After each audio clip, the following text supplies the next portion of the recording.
Yan. Marco Rodio. SB19 Midley.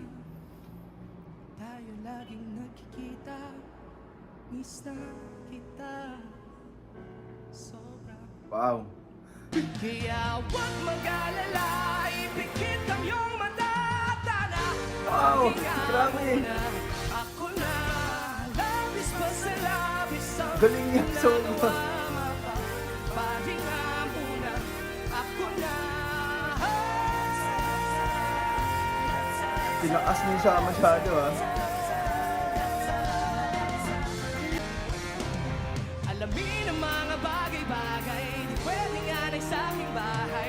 Tahimik lang daw ang matibay, pero pag tinobak talaga Ginto! mag-ingay. Gento, gento, gento. Ah. Ito gusto mo sabihin ko. Sinayawan niya pa. Pakumpleto parang gento, gento. Ito kaya mo. Nag-enjoy ang dalawa. Unang papakita lang ng gento. Ang galing kasi ni Marco eh. Kasi yung sa radio. Sento, porsyento bawat bitaw ko. Mismo, ito kaya mo. Di ka basta-basta makakakita ng gento. Harek, na maitim na ulap ako kikiligin. Pagtutok sa positibo ay pag-alam mapranig. Kasi pag realidad na ang harap Grabe at talaga yung nagising na saan. Anong mahiram pumalig sa walang hanggang hagdan. Logos oh. Di ba sa padamdam ang katapusan na lahat ng isinimula dito. Sakit di mo